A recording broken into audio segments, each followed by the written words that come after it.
हरे राम राम राम हरे हरे। आइए श्रील भागवतम का मंगलाचरण करते हैं। ओम नमो भगवते वासुदेवाय। ओम नमो भगवते वासुदेवाय। ओम नमो भगवते वासुदेवाय। नारायणं नमस्कृत्यं नरं चैव नरोत्तमं देवीं सरस्वतीं व्यासं ततो जयमुदीरये। नष्टप्रायेषु भद्रेषु नित्यं भागवत सेवया भगवती उत्तमश्लोके भक्तिर्भवति नैष्ठकी। कृष्णाय वासुदेवाय मूकं करोति वाचालं पंगुं लङ्घयते गिरिं यत्कृपातमहं वन्दे परमानन्दमाधवम्। कृष्णाय वासुदेवाय देवकीनन्दनाय च नन्दगोपकुमाराय गोविन्दाय नमो नमः।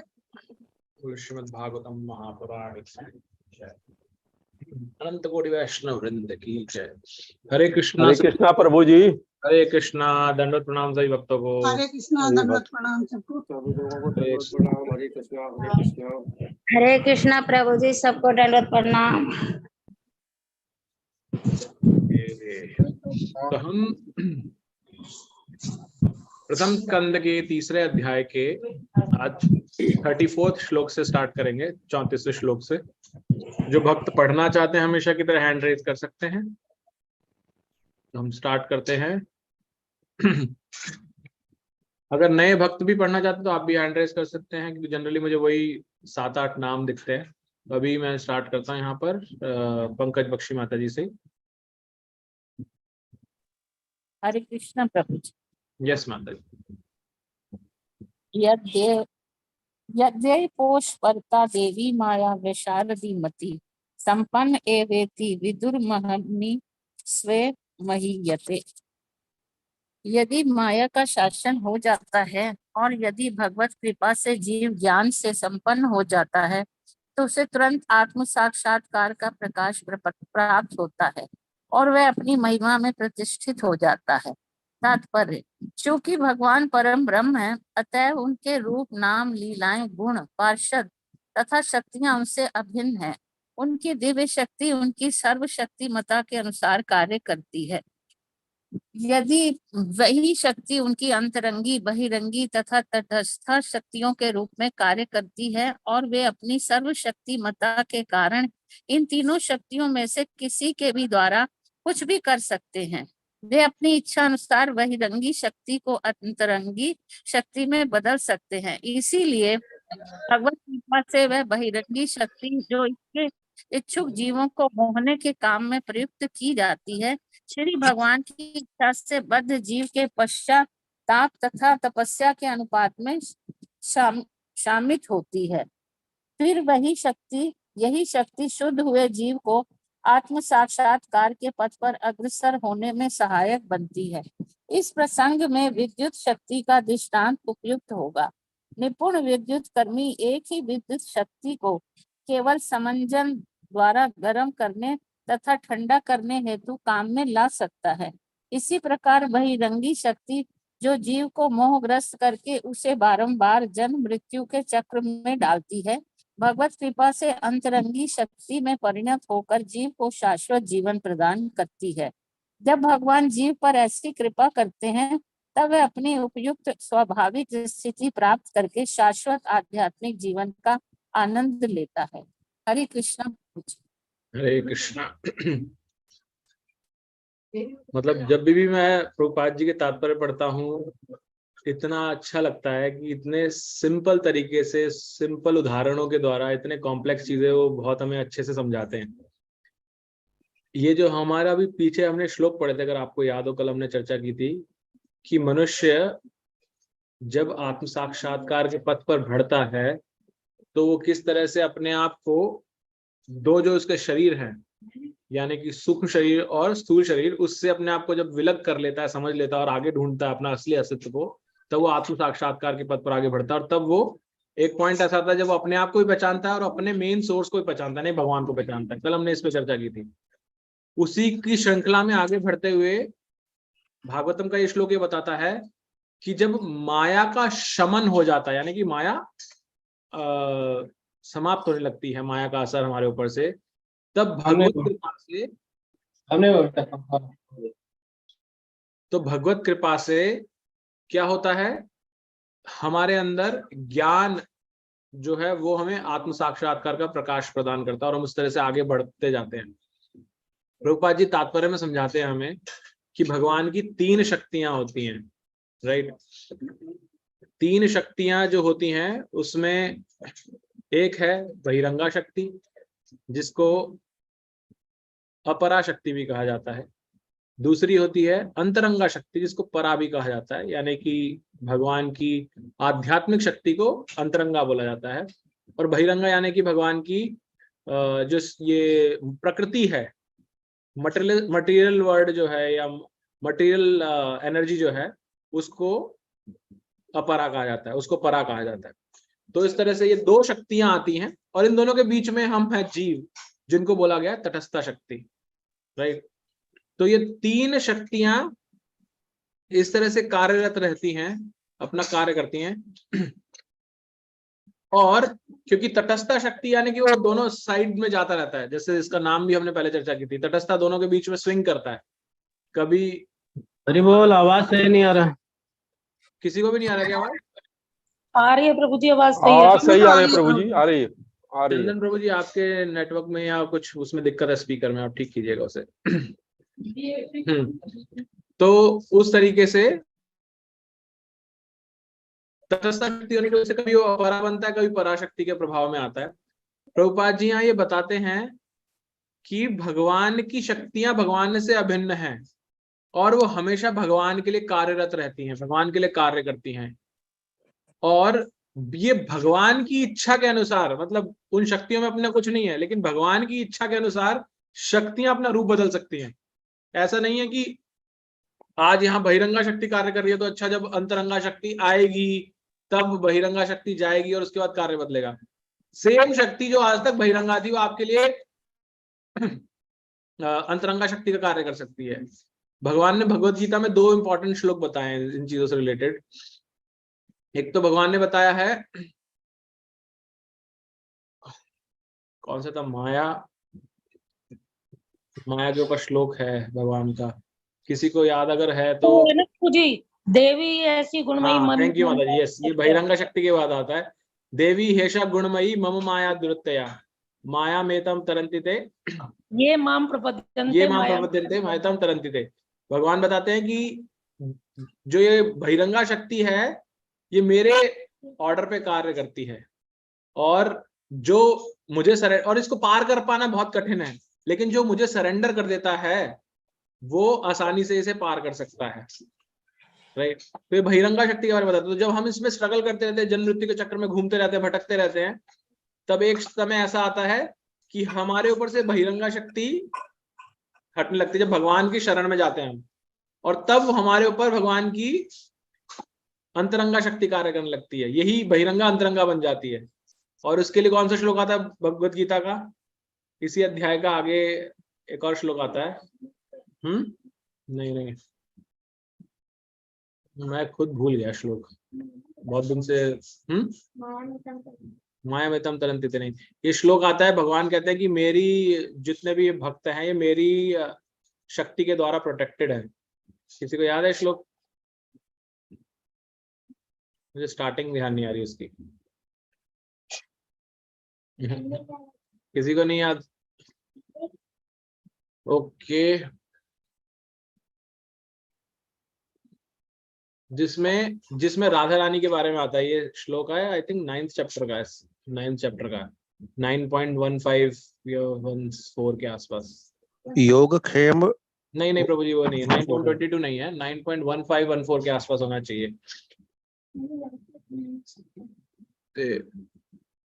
महात्मानस्तु माम पार्था दैवीं प्रकृतिम आश्रिता भजन्ति अनन्य मनसो। तो भगवान उसमें बताते हैं जो महात्मा है, यानी कि जो ऐसा व्यक्ति है जो इन सबसे ऊपर बढ़ गया, जो आध्यात्मिक मार्ग की और प्रकृति कर रहा है, उसके साथ क्या होता है, महात्मा नस्तु माम पर था देवीम प्रकृति आश्रिता, उसके ऊपर देवी शक्ति का आशीर्वाद होता है उसके ऊपर। और देवी शक्ति क्या है, ये प्रभु जी भगवान के तेरा वहाँ अंदर है, तेरा वहाँ है महात्मा नस्तु माँ पार्थ देवी 13th है ना, प्रकृति 9.13। आश्रिता। हाँ, भजन्त अन्य मानसो ज्ञात्वा भूतादेव मभ्यम। Thank you.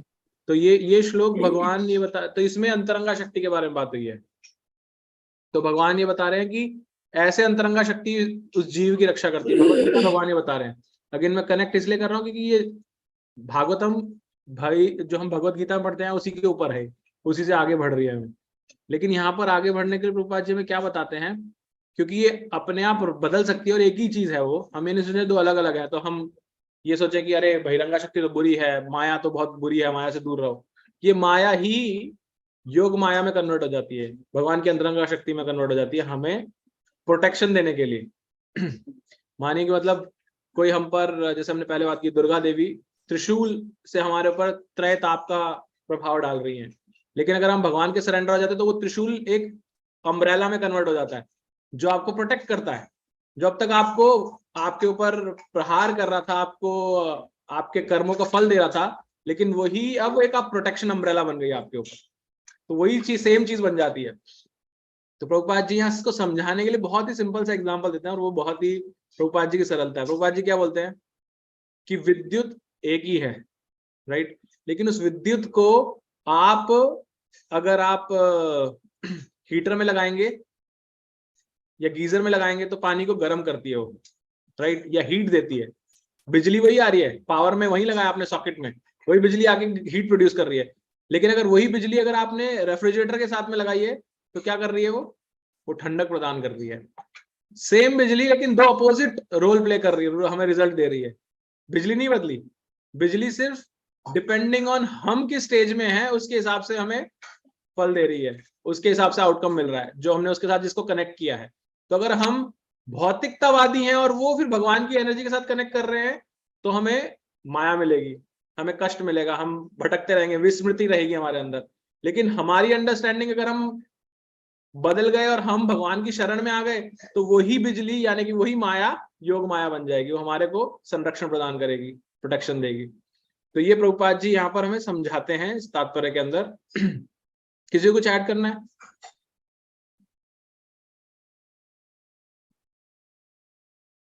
Okay.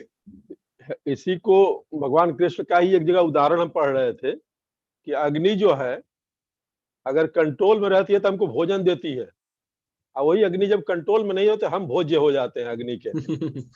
Yes yes, बिल्कुल करेक्ट। ओके, तो नेक्स्ट प्रभु जी आप ही पढ़िएगा नेक्स्ट श्लोक। ठीक है प्रभु जी। हरे कृष्णा। ये 35वां है ना प्रभु जी? 35वां श्लोक है ना? हाँ 35 प्रभु जी। एवं जन्मानि कर्माणि ही अकर्तु अजनस्य च वर्णयन्ति सम कवच वेद गुहानि हत पते। इस प्रकार विद्वान पुरुष उस अजन्मा तथा अकर्ता के जन्मों तथा कर्मों का वर्णन करते हैं जो वैदिक साहित्य के लिए ज्ञेय नहीं है, हृदयेश है। तात्पर्य, भगवान तथा जीव दोनों ही मूल रूप से आध्यात्मिक हैं, अतएव दोनों ही शाश्वत हैं, और दोनों में से किसी का न तो जन्म होता है न मृत्यु। अंतर इतना ही है कि श्री भगवान के तथाकथित जन्म तथा तिरोधान जीवों से भिन्न होते हैं। जन्म लेकर मरने वाले जीव प्रकृति के नियमों से बंधे हुए हैं, लेकिन श्री भगवान का तथाकथित प्राकट्य तथा तिरोधान भौतिक प्रकृति का कर्म न होकर श्री भगवान की अंतरंगा शक्ति का प्रदर्शन है। महान ऋषि मुनि इनका वर्णन आत्म साक्षात्कार के उद्देश्य से करते हैं। भगवत गीता में भगवान ने कहा है कि भौतिक जगत में उनके तथाकथित जन्म तथा कर्म सब दिव्य हैं। इन कर्मों का ध्यान करने से मनुष्य ब्रह्म का साक्षात्कार कर सकता है, और भव बंधन से मुक्त हो जाता है। श्रुतियों का कथन है कि अजन्मा भी जन्म लेता प्रतीत होता है।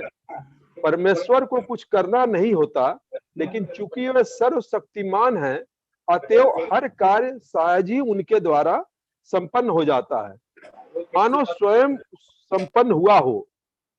तथ्य तो यह है कि पूर्ण पुरुषोत्तम श्री भगवान के प्राकट्य तथा तिरोधान एवं उनके विविध कर्म, ये सभी वैदिक साहित्य के लिए परम गुण हैं, तो भी सब श्री भगवान द्वारा बद्ध जीवों पर दया प्रदान करने के लिए प्रदर्शित किए जाते हैं।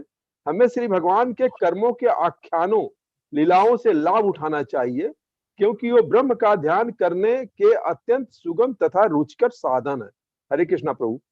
हरे कृष्ण प्रभु जी। तो इस श्लोक के अंदर जो हम बार बार पढ़ते आ रहे हैं वही चर्चा हुई है कि भगवान का गुण, भगवान के जो लीलाएं हैं ये सब दिव्य हैं। भगवान, पहली चीज तो ना भगवान ना हम, क्योंकि हम सब आत्मा हैं, तो हम कभी जन्म भी नहीं लेते और मृत्यु भी नहीं होती। ये भी हमने भगवत गीता के दूसरे अध्याय में पढ़ा है। लेकिन यहाँ पे फिर भी डिफरेंस क्या है? ऑल्दो सिमिलैरिटी है हमारे अंदर कि ना हम दोनों ही जन्म लेते हैं और ना ही हमारी मृत्यु होती है, लेकिन फिर डिफरेंस क्या है? डिफरेंस ये है कि हमारा जो ये आत्मा जब इस धरती पर आती है, इस भौतिक प्रकृति के टच में आती है, तो भौतिक प्रकृति के नियमों के अधीन आकर के एक शरीर धारण करती है, उसको हम जन्म बोलते हैं। लेकिन भगवान जब इस जगत में आते हैं लीला करने के लिए, तो भौतिक प्रकृति के नियमों के अंडर नहीं रहते, क्योंकि जैसे हमने अभी पढ़ा, भौतिक प्रकृति भगवान की एक शक्ति है और दूसरी भगवान की अंतरंगा शक्ति है। तो वो अपनी अंतरंगा शक्ति को कार्य पे लगाते हैं और भगवान ऐसी लीलाएं प्रकट करते हैं। इसीलिए हमारा जन्म और मृत्यु बोला जाता है, लेकिन भगवान का जन्म मृत्यु नहीं बोला जाता, उसको प्राकट्य बोलते हैं, प्रकट होना और अंतर ध्यान होना, राइट।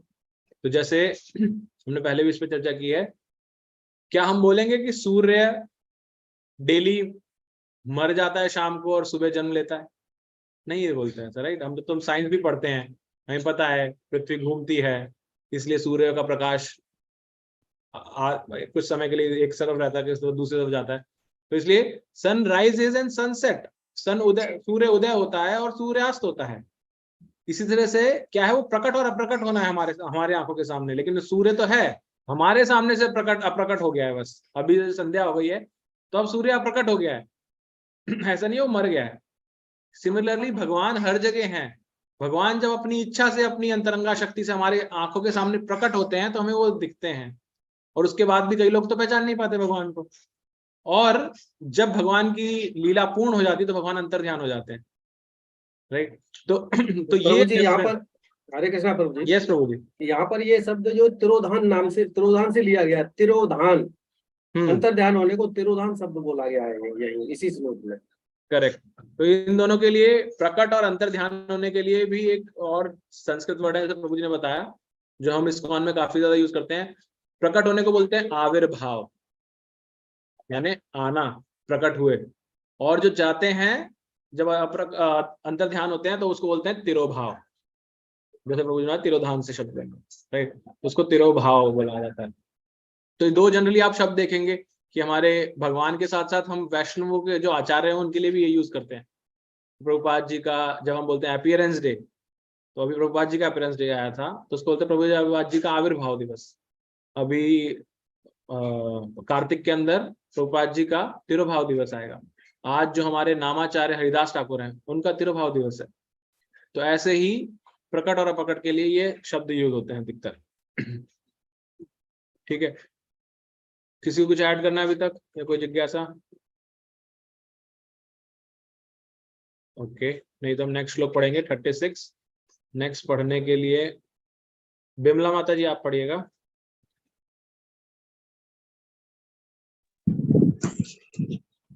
हरे कृष्णा प्रभु जी।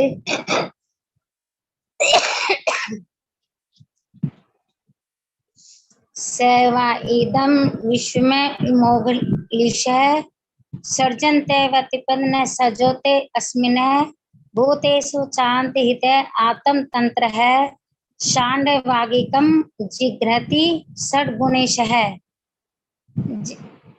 जिनके कर्म सदैव निश्चय कलुष होते हैं वे भगवान 6 इंद्रियों के स्वामी हैं और 6 ऐश्वर्यों के साथ सर्वशक्तिमान है। वे दृश्य ब्रह्मांडों की सृष्टि करते हैं, उनका पालन करते हैं और रंच मात्र भी प्रभावित हुए बिना उनका श्रृंगार करते हैं। वे समस्त जीवों के भीतर विद्यमान रहते हैं और सदैव स्वतंत्र होते हैं। तात्पर्य, भगवान तथा जीवों के बीच का मुख्य अंतर यह है कि भगवान सृष्टा है और जीव सृष्ट है।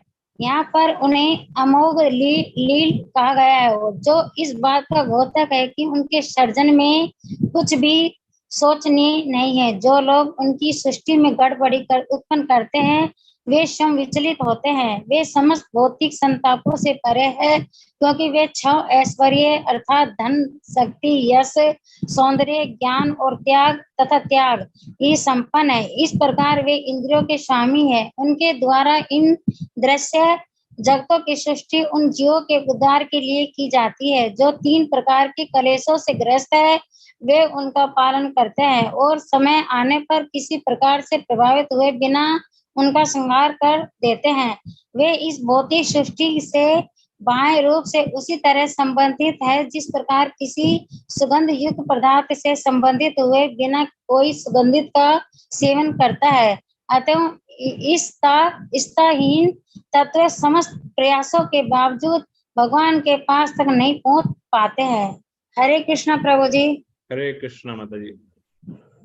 अगेन इस श्लोक में हमें क्या बताया गया कि भगवान का एक नया नाम आया है, तो उससे आपको पता भी चलेगा कि क्यों जो हमारे हिज ग्रेस श्रीमान अमोघ लीला प्रभु हैं उनका नाम कहाँ से आता है। भगवान का ही नाम है अमोघ लील, राइट। उसका कारण क्या है? उसका कारण है भगवान ने जो ये जगत रचा है इसमें कोई भी डिफेक्ट नहीं है, परफेक्ट है एकदम। और आप इसमें कोई भी चीज देख सकते हैं, मतलब आप भगवान को एज ए परफेक्ट क्या बोलेंगे, लॉ मेकर देख सकते हैं। लॉ मेकर यानी कि नियम बनाने वाला, कि सब चीजें समय पे होती हैं। सूर्योदय का एक समय है, सूर्यास्त का समय है, ऋतुओं के आने का समय है, वर्षा का है, तो सब चीजों के भगवान ने नियम बना रखे, लॉ बना रखी हैं। भगवान परफेक्ट डिजाइनर हैं। डिजाइनर, अगर आप पुष्प देखेंगे तो पुष्प के अंदर कितने भिन्न भिन्न कलर होते हैं और कैसे वो परफेक्टली बने हुए हैं। तितली के आप पंख देखिए, तितली के कितने सुंदर से बने हुए हैं। तो भगवान एक परफेक्ट डिजाइनर है।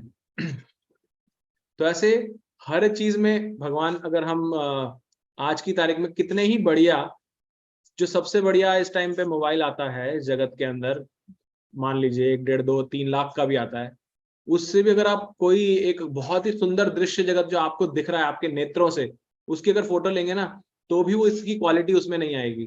क्यों नहीं आएगी? क्योंकि इतने भगवान ने इतने परफेक्ट दृष्टि दी हमें कि वो जो हम इससे देख सकते हैं, साइंस जितना मर्जी करके डेवलप कर ले, लेकिन उस लेवल की डेवलपमेंट नहीं कर पाती। हमारे पास भगवान ने एक ही दृष्टि दी जिससे हम दूर का देख सकते हैं, पास का देख सकते हैं, हमें उसको एडजस्ट करने की कोई अलग आवश्यकता नहीं पड़ती। तो सब चीजें भगवान ने इसने परफेक्शन के साथ दी हुई है हमें। तो ये भगवान की अमोघता है, इसलिए अमोघ लीला भगवान का नाम आया।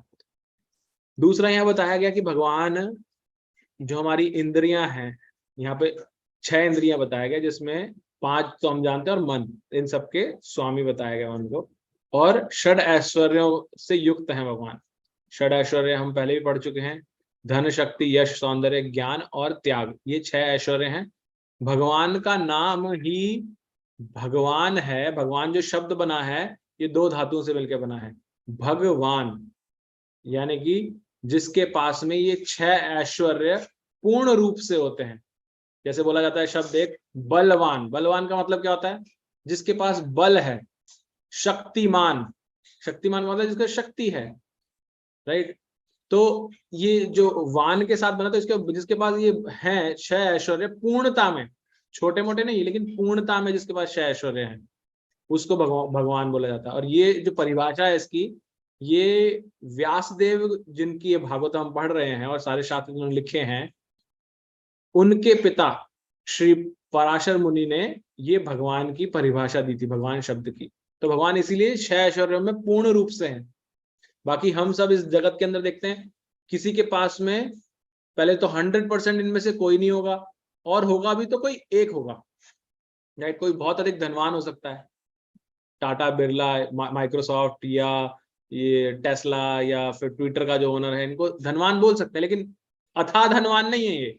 एक लिमिट है इनके भी धन की, इसलिए आप उनको नाप सकते हैं धन को, राइट। इसलिए बताया जाता है इतने बिलियन डॉलर के हैं इनकी इनकी जो वर्थ है वो इतने बिलियन डॉलर की। तो इसका मतलब क्या है, अनलिमिटेड वो भी नहीं है वो धनवान। धनवान है लेकिन अनलिमिटेड नहीं है। अनलिमिटेड धनवान कौन है? जो धन को देने वाला है। धन को देने वाला कौन है? लक्ष्मी जी हैं। और लक्ष्मी जी भगवान की, हजारों लक्ष्मियां भगवान की सेवा कर रही हैं। ये ब्रह्म संहिता में आता है कि हजारों लक्ष्मियां भगवान की सेवा कर रही हैं, तो वो अनलिमिटेड धनवान हो गया। सिमिलरली शक्तिमान भी यहाँ पे बहुत सारे हैं। आप देखेंगे वो दांत से पकड़ के किसी ट्रैक्टर को खींच रहे हैं, या बहुत बड़े बड़े पहलवान होते हैं, लेकिन उनकी शक्ति यहाँ पे लिमिटेड है। भगवान की शक्ति क्या है? भगवान मात्र 5-6 वर्ष के हैं, और भगवान 5-6 वर्ष की आयु के अंदर अपने लेफ्ट हैंड की चिटली उंगली से गोवर्धन पर्वत, जो आज की तारीख में 5000 वर्षों के बाद, जो कि बताया जाता है प्रतिदिन एक राई के दाने जितना कम होता जा रहा है, तो जब कम होगा तो उसका रेडियस कम होता जाएगा। तो आप अंदाजा लगाइए, आज वो 21 किलोमीटर का उसकी पेरिफेरी है, उसका रेडियस है बाहर से, तो 5000 साल पहले कितना बड़ा होगा वो। तो उसको भगवान ने अपनी चिटली उंगली से उठा लिया। तो उनसे ज्यादा अधिक शक्तिमान कौन हो सकता है? अथाह शक्ति है, राइट। यश, भगवान का यश कितना है? भगवान का यश इस तरह का कि इस जगत में यश क्या होता है? जो टेम्परेरी होता है, कि आया और चला गया, राइट। और अच्छे काम करेंगे तो बहुत अच्छा होता है, और वरना अपमान होता है। लेकिन भगवान का पहली चीज तो परमानेंट यश है, और दूसरा भगवान का ऊपर नीचे नहीं जाता। भगवान जैसे भी कृत्य करते हैं भगवान का वो यश ही करता है। नॉर्मल जगत में इसलिए बोला भी जाता है ना ऐसे कि हम करें तो चोरी, भगवान करे तो फिर उसको भगवान की लीला बताई जाती है। तो क्या है ये? भगवान ने मक्खन चुराया, लेकिन भगवान की लीला है, भगवान का नाम पड़ गया उस पर, जिसमें भगवान को पूजा जाता है, तो यश है ये, भगवान का माखन चोर नाम पड़ गया। बाकी अगर युद्ध में कोई गया और युद्ध से भाग जाए तो उसको क्या कहते हैं? डरपोक है, कायर है। भगवान का नाम लेकिन रणछोड़ पड़ गया उससे, भगवान को पूजा जाता है उसी रूप के अंदर। तो इस तरह से यश की भी पूर्णता भगवान के अंदर है। सौंदर्य, भगवान का नाम कृष्ण है। कृष्ण का अर्थ ही क्या होता है? जो अट्रैक्ट करता है बहुत ज्यादा सभी को। और भगवान की सौंदर्य का एक एग्जाम्पल, आज ही मैं सुबह श्रील प्रभुपाद जी का लेक्चर सुन रहा था भागवतम के ऊपर ही, इसी अध्याय में जो हमने आई थिंक 16वां या 17 श्लोक पढ़ा था, जहां पर भगवान का ये आया था कि भगवान ने मोहिनी अवतार लिया था। धन्वंतरी अवतार आया था और उसका मोहिनी अवतार आया था ना। उसमें प्रभुपाद जी बताते हैं कि भगवान ऑलरेडी कृष्ण है, वो इतने सुंदर हैं, लेकिन जब उन्होंने स्त्री रूप लिया मोहिनी अवतार, तो वो और ज्यादा अट्रैक्टिव लगने लगे और सुंदर लगने लगे। तो आप सोचिए कितने अट्रैक्टिव होंगे, कि इतने अट्रैक्टिव थे कि शिव जी तक मोहित हो गए उनके ऊपर। शिव जी को बताया जाता है कि वो बहुत वैरागी है, बहुत वैराग्य करके बैठे। जब पार्वती माता भी उनको उनकी तपस्या भंग करने आए तो नहीं खुली थी उनकी निद्रा, उनका ध्यान नहीं खुला था, लेकिन मोहिनी से एकदम मोहित हो गए वो। तो ऐसा भगवान का सौंदर्य है। हमारे जगत के अंदर सौंदर्य कैसा है? कुछ टाइम रहेगा, उसके बाद बुढ़ापा आता ही आता है हर किसी को, कोई हर परमानेंट सुंदर नहीं रह सकता। लेकिन भगवान क्या है? भगवान एकदम नव किशोर की तरह रहते हैं। भगवान की आयु मैं एग्जैक्ट भूल गया, मैंने किसी लेक्चर में सुना था कि इतने वर्ष और इतने डेज के आगे बढ़ती नहीं है। आई थिंक ये माता जी ने बताया था। अभी आया था एक माता जी का वीडियो इसी पर, राधाष्टमी पर। हाँ करेक्ट। तो उन माता जी ने बताया था, राधा रानी की बताई थी और कृष्ण की बताई थी कि इन दोनों की 15 साल कुछ दिन, और इनका 14 साल कुछ दिन, राधा रानी का। तो भगवान का सौंदर्य हमेशा ऐसे ही बना रहता है, कभी नहीं कम होता। इवन आप देखिए, जब भगवान कुरुक्षेत्र के युद्ध में गए थे तो भगवान की आयु ऑलमोस्ट 125 ईयर्स थी, 125 साल, राइट।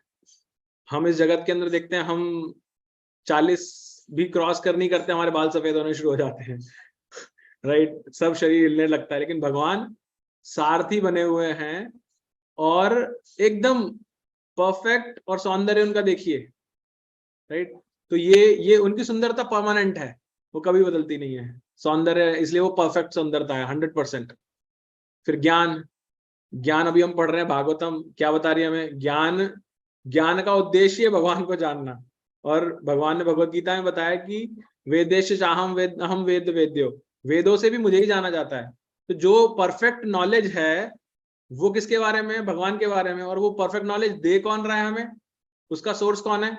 अगर हम भगवत गीता के पॉइंट ऑफ व्यू देखें तो भी भगवान ही दे रहे हैं, और अगर भागवतम के पॉइंट ऑफ व्यू देखें तो ब्रह्मा जी को ये ज्ञान भगवान ने दिया, तो भगवान ही है उस परफेक्ट ज्ञान के भी सोर्स या उस परफेक्शन नॉलेज वाले। इस जगत में जिनके पास भी नॉलेज है वो टेम्परेरी है और कंप्लीट नहीं है। आज तक भी हम स्ट्रगल कर रहे हैं। हर बात जब ये शब्द बनता है इन्वेंशन या डिस्कवरी, इसका मतलब क्या? खोज। खोज मतलब आप घर में कोई आपको बोले भैया चाबी ढूंढ दो, घर कहीं खो गई, उसे खोज दो, इसका मतलब क्या है कि चाबी घर में ही है, कहीं खो गई है, उसको ढूंढ के लाओ, राइट। तो सिमिलरली हम कोई खोज कर रहे हैं, इसका मतलब हम ये एक्सेप्ट कर रहे हैं कि ऑलरेडी एग्जिस्ट करती है वो नॉलेज। तो वो एग्जिस्ट कहाँ से करती है?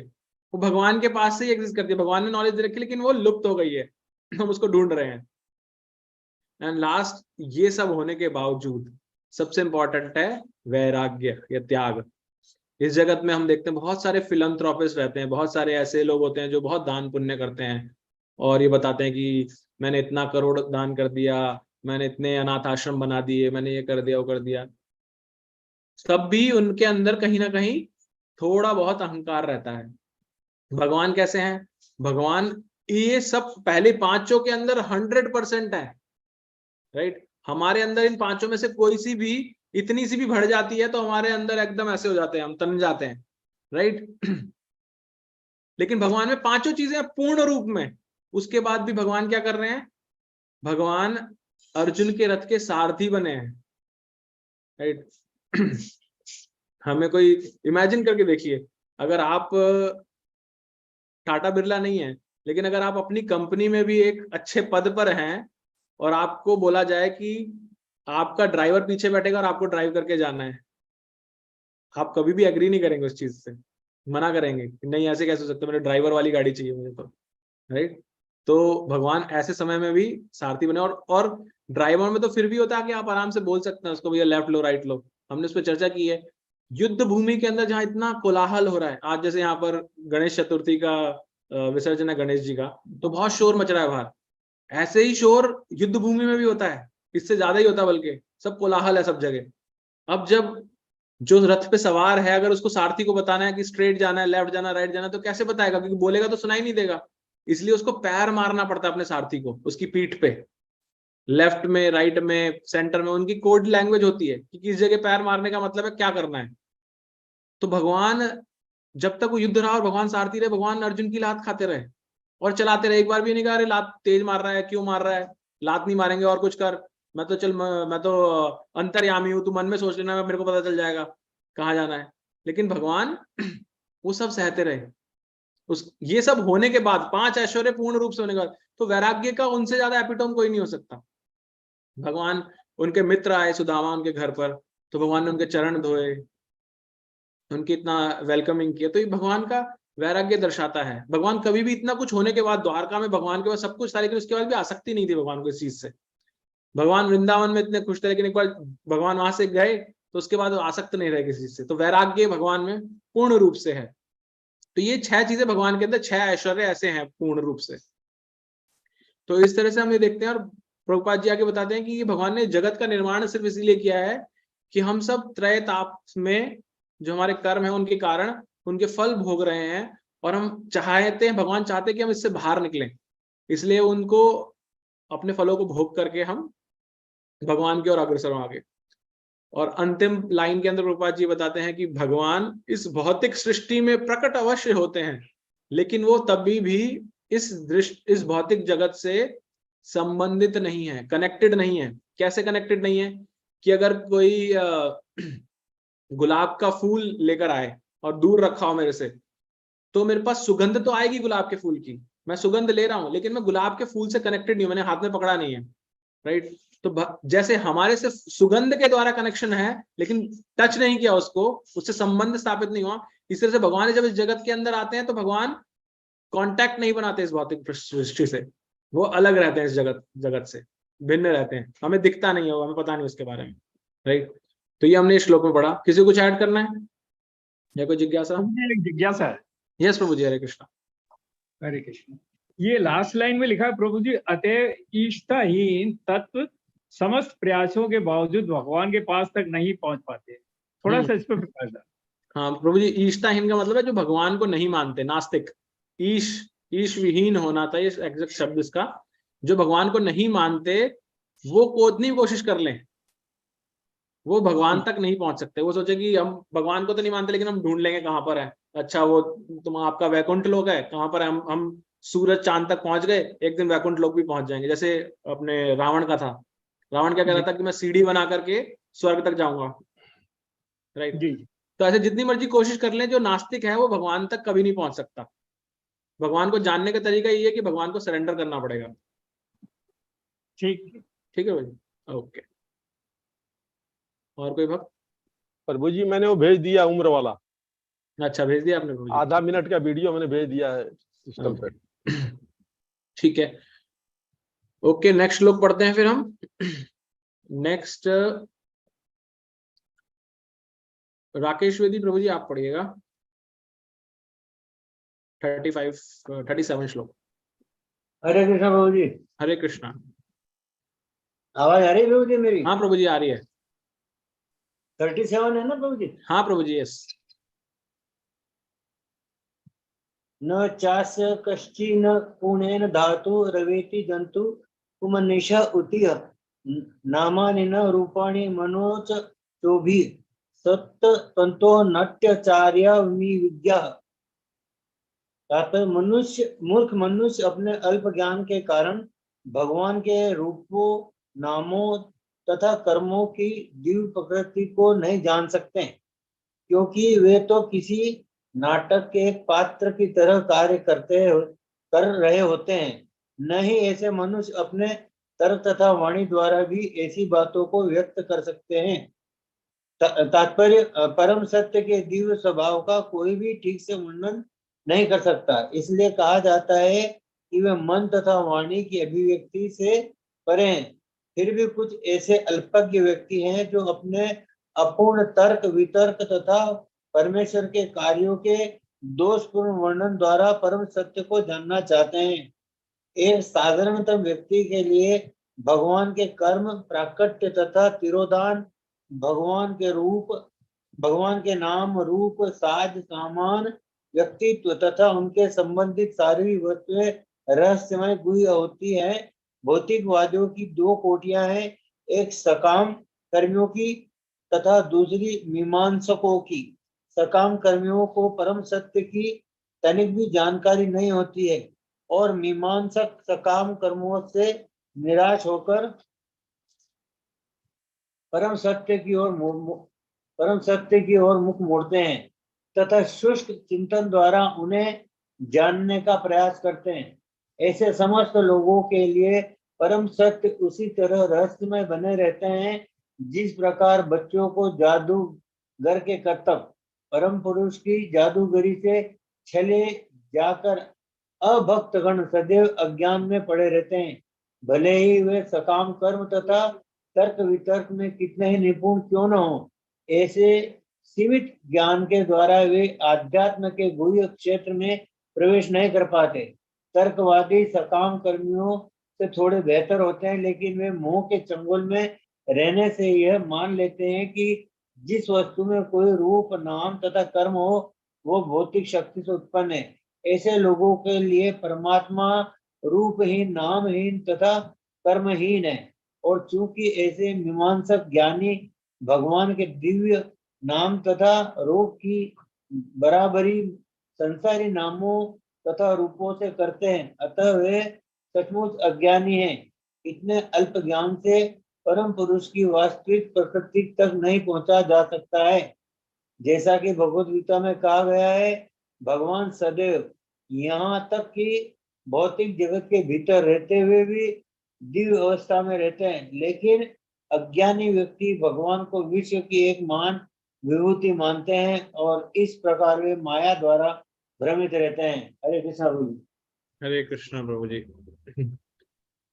तो इस श्लोक में आगे हमें प्रभुपाद जी, पहले तो इस श्लोक में बताया गया कि जो मूर्ख मनुष्य हैं हम सभी, हम अपने अल्पज्ञ ज्ञान, हमारे पास पूर्ण नॉलेज तो है नहीं, अभी हमने बताया भगवान के पास पूर्ण ज्ञान है, लेकिन हमारे पास क्या है, कुछ ज्ञान है। उस ज्ञान के द्वारा हम भगवान के रूप, नाम, उनके कर्म इनकी दिव्यता को नहीं समझ सकते। ऑल्दो हम बोलते हैं भगवान का नाम रूप गुण लीला सब दिव्य है, भगवान ने क्योंकि बताया भगवत गीता में जन्म कर्म च मे दिव्यम, लेकिन क्या है ये बोलना और समझना बहुत अलग है। हम समझ नहीं सकते दिव्य का क्या मतलब है यहाँ पर। तो बता रहे हैं कि ये कोई भी व्यक्ति नहीं समझ सकता, और क्योंकि समझ नहीं सकते इसलिए उसको हम तर्क के द्वारा या अपनी वाणी के द्वारा एक्सप्लेन भी नहीं कर सकते, जिसका ढंग से वर्णन नहीं किया सकता।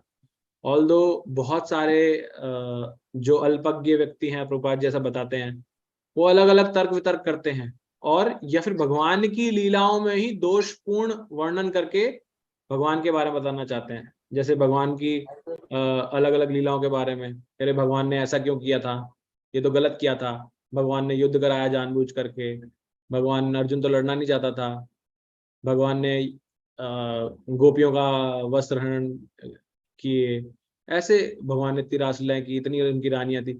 तो ये दोष देखेंगे उनकी, क्योंकि भौतिक जगत में है तो भौतिक दृष्टिकोण से देखते हैं, भगवान की दिव्यता को इग्नोर करते हैं, समझ भी नहीं सकते, इसलिए उन्हें अल्पज्ञ बताया गया यहाँ पर। तो यहाँ प्रभुपाद जी फिर तात्पर्य को और समझाते हुए बताते हैं कि दो तरह के जीव होते हैं भौतिकतावादी। एक होते हैं सकाम कर्मी जो कर्म पे फोकस करते हैं, और दूसरे होते हैं मीमांसक जो विचार पर ज्ञान पर फोकस करते हैं। तो ये बताया कि इनमें से दोनों ही बड़े अल्पज्ञ हैं। ऑल्दो मीमांसक जो होते हैं अपने आप को ज्ञानी समझते हैं, लेकिन वो भी क्या है, अल्पज्ञ हैं, वो सिर्फ शुष्क चिंतन करते रहते हैं। तो हमें क्या बताया गया है, भक्त जो होता है ना वो इन दोनों का कॉम्बिनेशन होता है। दोनों कॉम्बिनेशन इन द सेंस वो कर्म करता है, कर्मी है, लेकिन वो सकाम कर्मी नहीं है, वो कृष्ण कर्मी है। ये जो कर्म करेगा वो भगवान के लिए कर्म करेगा, तो कर्मी होता है भक्त।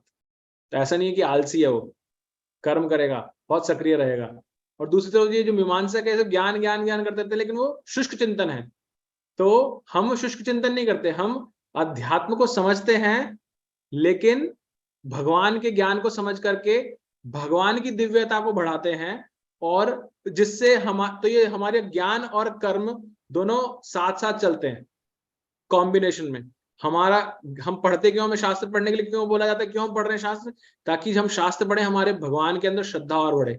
श्रद्धा बढ़े तो फिर हमारा जो कर्म है वो और उच्च कोटि का कर्म हो, कि हम ये फील करके कर सके कि हम भगवान के दास हैं, हम भगवान को सर्व करना है। तो हम वो सेवा कर्म को और ज्यादा सीरियसली करेंगे। जब उसको करेंगे तो हमें और ज्यादा भक्तों का संग मिलेगा, तो हम और शास्त्रों को और अच्छे ढंग से समझ पाएंगे, फिर हमारी और श्रद्धा बढ़ेगी। तो दोनों कॉम्बिनेशन चलते रहते हैं। लेकिन इसके अपोजिट भौतिकतावादी बिल्कुल अपोजिट है, और दोनों में ही गड़बड़ बताई है प्रभुपाद जी ने, कि उनके ज्ञान मतलब उनको अज्ञानी बताया गया है, वो अभक्त हैं। तो एक लिमिट से ज्यादा नहीं बढ़ पाते, वो उन्हीं चक्करों में वो क्या कर लेते हैं, वो सोचते हैं कि जैसे हमारे नाम है चिंटू मिंटू पिंकू, इस तरह के जो नाम है भगवान का नाम भी ऐसे ही है। कृष्ण कोई भगवान का दिव्य नाम नहीं है, कृष्ण तो ऐसे ही है, कोई भी बोल लो, कोई भी रख लो।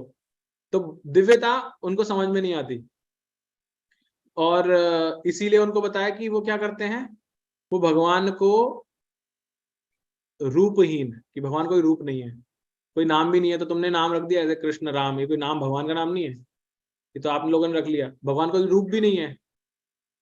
जैसे कल हम गलत समझ गए थे कि उसमें आया भागवतों में बता रही है कि भगवान का कोई ये सब काल्पनिक है, काल्पनिक कहीं नहीं बताया उसने, राइट। तो भगवान का रूप भी है। हरे कृष्ण प्रभु जी, हरे कृष्ण प्रभु जी। जो 30वां श्लोक है ना, इसी में 30वां, उसका कुछ हमें कंफ्यूजन हुआ कि उसमें जो शब्द हैं वो इस तरह से कहे गए हैं। फिर मैं बहुत ध्यान से पढ़ती रही कि भगवान के 29वां 30वां की भगवान की रूप की धारणा में प्रवेश कराने के लिए है, लेकिन वस्तुतः भगवान का कोई भौतिक रूप नहीं होता। ये उसका जो 30वें श्लोक का अर्थ दिया है किताब में। आपने फिर तात्पर्य पढ़ा उसके साथ में माता जी? हाँ पढ़ा प्रभु जी, पढ़ा प्रभु जी। इसीलिए कल मैंने कहा कि मेरा जो भ्रम है वो अच्छा नहीं है। हाँ तो अभी क्लियर है या अभी भी डाउट है कुछ? जी जी ठीक है, पढ़ रही हूँ। चलिए, धन्यवाद प्रभु जी। हरे कृष्ण। तो क्या यहाँ बता रहे प्रभुपाद जी, तो इस तरह से हम इवन आप याद करेंगे जब हम पढ़ रहे थे तो एक बार जय प्रभु जी ने भी हमें बताया था कि हमें सिर्फ ज्ञान नहीं करना है जी, वरना हम भी शुष्क चिंतन वाले बन जाएंगे ज्ञानी। अच्छा ये कहाँ हुआ था, ये कब हुआ था, ये कैसे हुआ था, क्यों हुआ था ऐसा, वो सिर्फ शुष्क चिंतन है। हमें इन सब करके हमारे अंदर की श्रद्धा स्ट्रांग होनी चाहिए भगवान के प्रति, कि मैं भगवान, वो परम भगवान है, मैं उनको सरेंडर कर रहा हूँ। मैं और सरेंडर कैसे कर रहा हूँ, जो भगवान ने इंस्ट्रक्शन दी है उसका पालन कर रहा हूँ। एक बहुत ही अच्छे मैंने कहीं लाइन सुनी थी कि हम भगवान को तो मानते हैं, हम भगवान को तो मानते हैं, लेकिन जो भगवान कहते हैं उसे नहीं मानते हैं। राइट, हम कहते हैं अरे हाँ हम तो बहुत भगवान को मानते हैं, कृष्ण भगवान को मानते हैं, राम भगवान, लेकिन जो उन्होंने कहा है उसको नहीं मानते हैं। भगवान ने इतनी इंस्ट्रक्शन दे रखी है भगवत गीता के अंदर, क्या हम उनका पालन कर रहे हैं उन इंस्ट्रक्शंस का? भगवान को तो मानते हैं, भगवान की नहीं मानते। करेक्ट, हाँ, ये और ज्यादा सटीक बता रहे हैं प्रभु जी, भगवान को मानते हैं लेकिन भगवान की नहीं मानते हैं। राइट, तो ये हमारे साथ चैलेंज है। तो हमें ये शास्त्र पढ़ के यही करना है कि हम भगवान की भी माने, हमारी श्रद्धा इतनी प्रगाढ़ होनी चाहिए। सिर्फ ये ना हो कि हम भगवान को मानते रहे, अच्छा हम तो जान गए कि भगवान कहाँ थे, द्वारका कहाँ थी, कितने पानी के अंदर डूबी हुई है, कितनी बड़ी है, क्या साइज की है, उनका भगवान का कमरा कहाँ था। ये सब तो ज्ञान अर्जित करते जा रहे हैं, शुष्क चिंतन है, इसका कोई लाभ नहीं है। भगवान की मानने लगे इसलिए इस ज्ञान का प्रयोग करना है, तब हम मीमांसक से एक भक्त बनेंगे। तो हमें वो ट्रांसफॉर्मेशन स्टेज लेकर आनी है अपने अंदर कि हम उस स्टेज की तरफ बढ़े। स्टार्ट वहीं से होगी, लेकिन ये ज्ञान से ही होगी, लेकिन उसके बाद वहीं पे नहीं अटके रहना, हमें उस ज्ञान को श्रद्धा में कन्वर्ट करना है और भक्ति में लेके जाना है उस ज्ञान को। राइट, तो ये यहाँ पर प्रभुपाद जी में समझा रहे हैं। और लास्ट में बोला कि जो ऐसा ज्ञानी व्यक्ति है वो हो सकता है पूरे विश्व के लिए एक बहुत ही महान विभूति बन जाए, लेकिन एक्चुअल में वो माया के द्वारा भ्रमित है, क्योंकि सभी माया में भ्रमित है। अंधों को जो लीड करेगा, अंधों का तो क्या, उनको सबको लगेगा अरे ये तो बहुत अच्छा आदमी है, चाहे वो खुद भी अंधा हो, लेकिन दिख तो रहा नहीं किसी को भी, लेकिन वो आगे चल रहा है इसलिए उसको लग रहा है, बाकी सबको लग रहा है कि तो लीडर है हमारा, लेकिन वो भी तो अंधा है। तो क्योंकि लग सकता है दुनिया को कि बहुत ही विशेष व्यक्ति है, बहुत इसको ज्ञान है, लेकिन वो अज्ञानी है, वो माया द्वारा भ्रमित है। प्रभुपाद जी अंतिम पंक्ति में ये बताते हैं। किसी को कुछ ऐड करना है, कोई जिज्ञासा? हरे कृष्ण प्रभु जी। हरे कृष्ण। यस प्रभु जी। प्रभु जी, जो इसमें दिया गया है कि भौतिकवादियों की दो कोटियां हैं, एक सकाम तथा दूसरी मीमांसा होगी। तो सकाम और ये मीमांसा क्या चीज है, ये किस तरीके से इसका डिफाइन करें? प्रभु जी वही बताया था ना मैंने स्टार्टिंग के अंदर। सकाम कर्मी जो कर्म करने में फोकस करता है कि मुझे कर्म करना है, जो कहता है कि भाई कर्म ही सब कुछ है, कर्म ही पूजा है, वो सिर्फ यही करता रहेगा। और मीमांसक का मतलब है जो ज्ञानी है, चिंतन करना चाहता है, ज्ञान इकट्ठा करना चाहता है, सिर्फ ये ऐसा कैसे होता है, वो कैसे होता है, ये सृष्टि का निर्माण कैसे हुआ, कौन सा लोग कहाँ पर है, उसके बाद क्या होगा। तो मतलब वो सिर्फ ज्ञान अर्जित करता है। तो शुष्क चिंतन बताया गया उस मीमांसक व्यक्ति को, कि शुष्क चिंतन करता रहेगा, उससे कुछ होगा नहीं फायदा, ये है। नहीं, लेकिन ये जो बोला कि सकाम कर्मियों को परम सत्य की तनिक भी जानकारी नहीं होती, ये कैसे प्रभु जी? परम सत्य क्या है आपके हिसाब से? ईश्वर को जानना। ना, तो कौन सा रूप भगवान का परम सत्य है? नहीं, यही तो प्रश्न है ना, किसको क्या जो दिया है कि नहीं, तो हमने भगवान के 3 रूपों के बारे में 3 रियलाइजेशन पढ़े थे, हम उस पर कई बार चर्चा भी किया हमने, है ना। 3 रियलाइजेशन में से परम कौन सा है? उनमें से भगवान का जो साक्षात भगवान स्वरूप है वही परम है, बाकी ब्रह्म परमात्मा ये सब क्या है? आंशिक है। करेक्ट। तो जो कर्मी है वो आंशिक रूपों तक तो पहुंच जाएगा, लेकिन परम सत्य, पहला जो भागवतम का श्लोक है उसी में आता है सत्यम परम धीमहि। भगवान ये परम सत्य हैं, भगवान स्वयं साक्षात स्वरूप भगवान कृष्ण, वो परम स्वरूप जो है उनका वही परम सत्य है। तो जो सकाम कर्मी है वो उस तक कभी पहुंच ही नहीं सकता, वो सिर्फ कर्म के चक्र में पड़ा रहेगा, कर्म से उसे अच्छे फल मिलेंगे, स्वर्ग तक चला जाएगा, वहां पे भोग करके वापस आ जाएगा, फिर यहीं भटकता रहेगा, ज्यादा ज्यादा ब्रह्म ज्योति तक जाएगा, उससे आगे नहीं बढ़ पाएगा। तो ये स्ट्रगल करता रहता है वो। और जो ज्ञानी है वो ज्ञान अर्जित करते करते अपने अंतःकरण में मैक्सिमम स्टेज उसकी है, वो परमात्मा तक जान सकता है, लेकिन परम सत्य भगवान के स्वरूप को सिर्फ भक्ति जान सकता है, ये सकाम कर्मी या मीमांसक नहीं जान सकते कभी। ठीक है प्रभु जी। हरे कृष्ण। ओके, नेक्स्ट श्लोक की ओर बढ़ते हैं।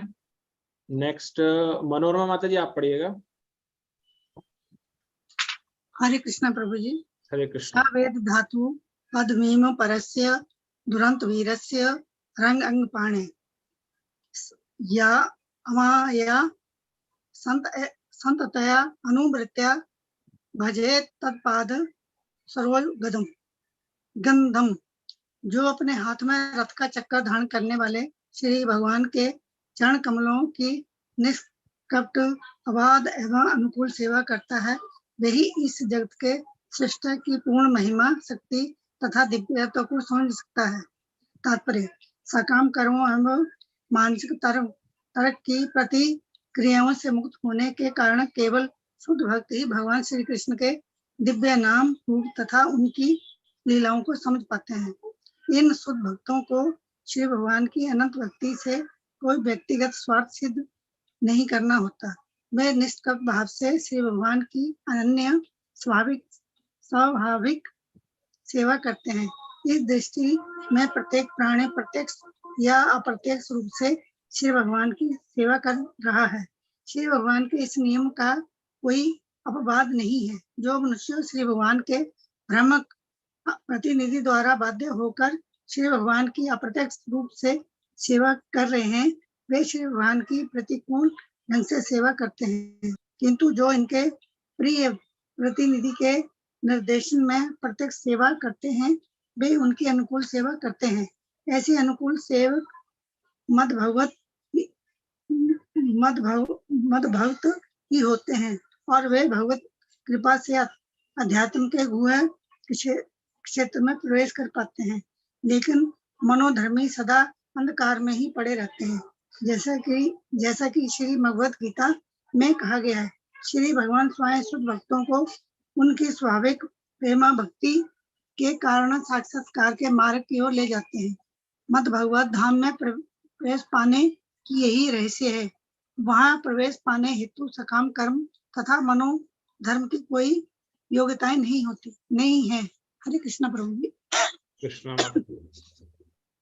अगेन जो हमने पढ़ा उसी में प्रभुपाद इस श्लोक में आगे बिल्ड हो रहा है, क्योंकि अभी तक हम पढ़ रहे थे भगवान को कोई नहीं समझ सकता, लेकिन भगवान की दिव्यता, महिमा और शक्ति को कौन समझ सकता है? पहले तो वहां था कि कोई भी इस तरह का जो अल्प ज्ञानी वो नहीं समझ सकता, लेकिन जिस व्यक्ति ने यहाँ पहले तो इस श्लोक एक नया नाम आया भगवान का, अगर कभी किसी को नाम ये देखना हो,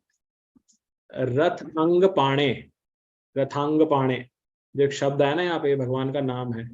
क्यों नाम है भगवान का? मैंने बताया था, भगवान जो जो करते हैं वो भगवान का नाम पड़ जाता है, क्योंकि भगवान ने भीष्म पितामह की जो उनकी प्रतिज्ञा थी या उनका जो भाव था उसको पूर्ण करने के लिए भगवान ने अस्त्र उठाया था। तो आपने कई जगह चित्र देखा होगा कि भगवान ऐसे रथ का पहिया हाथ में उठा के भीष्म की ओर भाग रहे हैं, भीष्म पितामह की ओर, राइट। तो उस लीला की वजह से भगवान का नाम है रथांग पाणे, जिसने वो चक्र उठा रखा रथ का धारण किए हुए हैं। तो यहाँ श्लोक ये बताता है कि जो व्यक्ति ऐसे भगवान के चरण कमलों में अनुकूल सेवा करता है, अनुवृत्तया, ये जो शब्द है इंपॉर्टेंट है यहाँ पर, अनुवृत्तया। प्रभुपाद जी ने तात्पर्य में समझाया, एक प्रतिवृत्त्या है, एक अनुवृत्त्या है। अनुवृत्त्या का अर्थ है अनुकूल और प्रतिवृत्त्या का मतलब है प्रतिकूल, राइट। तो जैसे भगवान का नाम स्मरण करना, भगवान को हमेशा याद रखना, तो अनुकूल स्मरण क्या हुआ कि भगवान का हर समय एक प्रेम भाव से भगवान को याद करना। और प्रतिकूल स्मरण क्या हुआ? भगवान का स्मरण है, लेकिन कंस ने पूरे टाइम भगवान का स्मरण किया, वो भयभीत रहता था, सपने में भगवान दिखते थे उसको। तो कई बार हमने इस पर चर्चा की ना, अरे कंस तो बहुत अच्छा व्यक्ति था, वो तो भगवान ही दिखते रहते थे हर समय उसको, तो कितना अच्छा है। लेकिन वो प्रतिकूल स्मरण है। प्रतिकूल मतलब अपोजिट, नेगेटिव, राइट। तो ऐसा कार्य है, उसको उसका बेनिफिट तो मिलेगा लेकिन पूरा बेनिफिट नहीं मिलेगा। और अनुकूल क्या है? जो पॉजिटिव है वो वाला। तो यहां बताया गया इसके अंदर।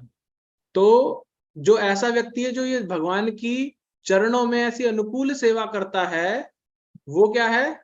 वो भगवान की महिमा, शक्ति और दिव्यता को समझ सकता है। और ये व्यक्ति ऐसा कौन है जो ऐसा करता है? वो दिव्य भगवान का शुद्ध भक्त है।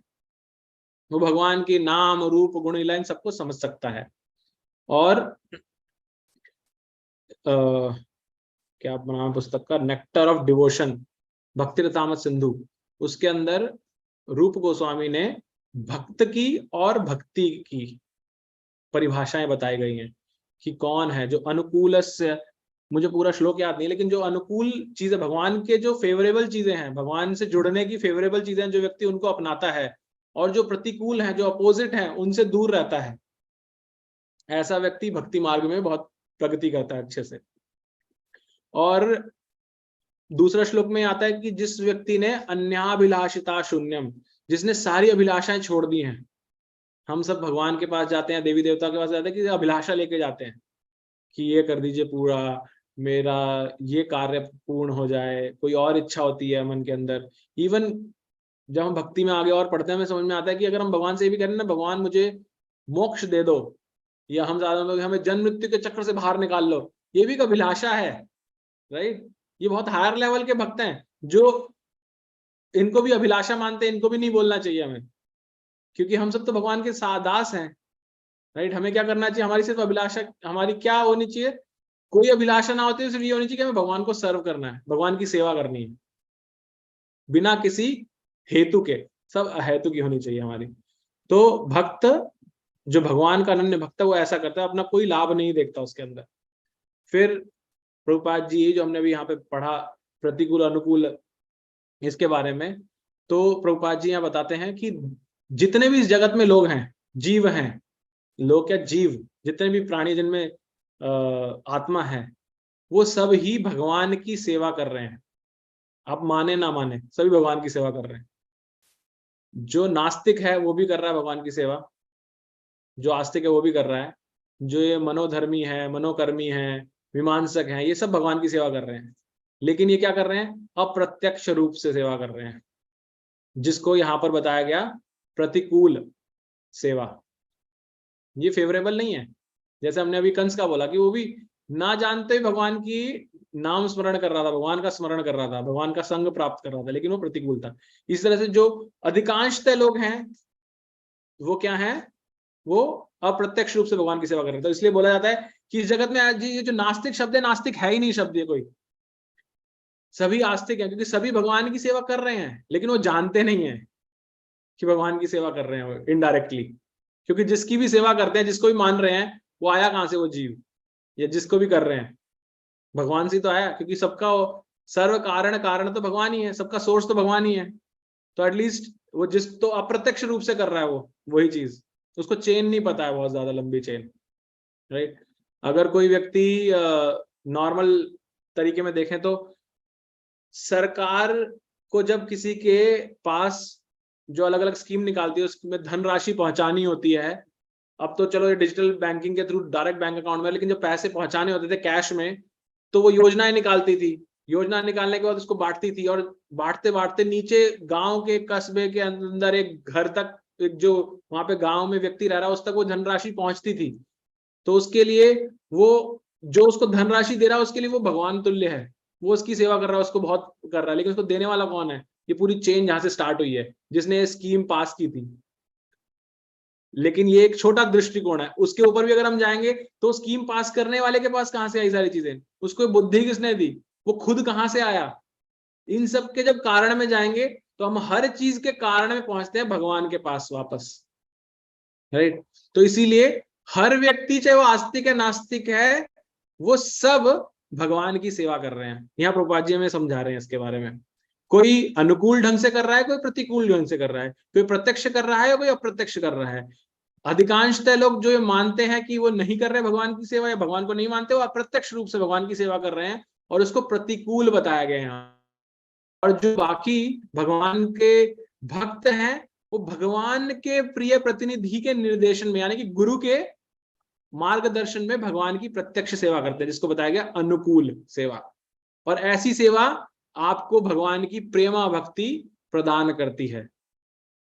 यहाँ पर अंतिम लाइन जो आई है, जहां पे बताया गया कि भगवत गीता में कहा गया है कि भगवान स्वयं शुद्ध भक्तों का निरंतर प्रेमा भक्ति के कारण उनका मार्गदर्शन करते रहते हैं, कि उन उस तरफ लेके जाते हैं उनको, राइट। तो मेरा आप सबसे प्रश्न है, अगर कोई बताना चाहे कि भगवान भगवत गीता के कौन सा श्लोक है जहां पर ये आता है, जो प्रभुपाद जी ने लास्ट में बताया तात्पर्य में। अगर किसी को नहीं पता है तो ये आज का होमवर्क है, राइट। आप सब लोग भगवत गीता के बारे में थोड़ा सर्च कीजिए, आजकल तो बहुत सिंपल चीज है, आपको मतलब शास्त्र पढ़ने की जरूरत नहीं, गूगल में लिखिए। लेकिन आप गूगल में लिखेंगे, ये प्रश्न पूछेंगे, आप कुछ समय बिताएंगे इस कक्षा के बाहर भी, भगवान को जानने के लिए प्रयास करेंगे, और फिर जो आपको मिलेगा ना उसका आंसर जो आप ढूंढेंगे वो आपको बहुत समय तक याद रहेगा, आप उसको भूलेंगे नहीं। तो इसलिए इस तरह के जो हम होमवर्क एक्सरसाइज देते हैं यहाँ पर चर्चा करते हैं, उनको आप सब सीरियस लिया कीजिए। जैसे मैंने बीच में बोला था कि भगवान के जो नाम है 24 नाम, आप उनको लिखिए। मैंने खुद ही जब ट्राई किया, मैं 2 नाम, मैंने तो एक तो ऑर्डर भी बदल दिया था और 2 नाम गलत लिख दिए थे उसके अंदर, मुझे पता नहीं था नाम। तो ये जब क्या होता है, जब हम अपने ऊपर इस पे स्मरण करते हैं, इस कक्षा में बैठ के सुनेंगे तो लगेगा हाँ मुझे सब समझ में आ रहा है, लेकिन जब इससे बाहर चले जाते हैं उसके बाद कितना आप रिकलेक्ट कर सकते हैं, कितना आपको याद रहता है, ये तभी टेस्ट होता है। तो इस तरह से हम सभी को कार्य करने की कोशिश करनी चाहिए ताकि हम अनुकूल स्टेज में ही रहें, राइट, जो हमने यहाँ पढ़ रहे हैं उसके बारे में। तो आप सब लोग इस पे सर्च कीजिएगा, जो यहाँ पर लास्ट में प्रभुपाद जी ने तात्पर्य में बताया कि भगवान भगवत गीता के कौन से श्लोक में बता रहे हैं ये, आप सब सर्च कीजिए, कोई आंसर सही गलत नहीं है। आप हमारे व्हाट्सएप पे डालिए कौन सा श्लोक है, नंबर श्लोक कौन सा है और क्या श्लोक बता रहा है वो, तो उसको डालेंगे तो बाकी सबको भी मिलेगा और आप भी सर्च करेंगे तो उससे आपको हेल्प होगी। ठीक है, अभी बताने की जरूरत नहीं किसी को। हाँ प्रश्न बताइए जरा एक बार, क्या आपने पूछा? हाँ माता जी, मैंने प्रश्न ये है कि जो हमने श्लोक पढ़ा 1.3.38, इसमें लास्ट पैराग्राफ के अंदर प्रभुपाद जी बताते हैं तात्पर्य में, जैसा भगवत गीता में कहा गया है। अब ये भगवत गीता का स्टेटमेंट कोट कर रहे हैं प्रभुपाद जी। भगवान स्वयं शुद्ध भक्तों को उनकी निरंतर प्रेम भक्ति के कारण साक्षात्कार के मार्ग की ओर ले जाते हैं। ये जो लाइन है, ये भगवत गीता के कौन से श्लोक में ये भाव आ रहा है जो यहाँ पे बताया प्रभुपाद जी ने, तो वो सर्च कीजिएगा और वो ग्रुप में डालिएगा इसके बाद। ठीक है, ओके, किसी को और कोई जिज्ञासा? मुझे मनोधर्मी कौन होते हैं? मनोधर्मी जो धर्म को अपने हिसाब से चलाते हैं, अपने मनमानी से चलाते हैं।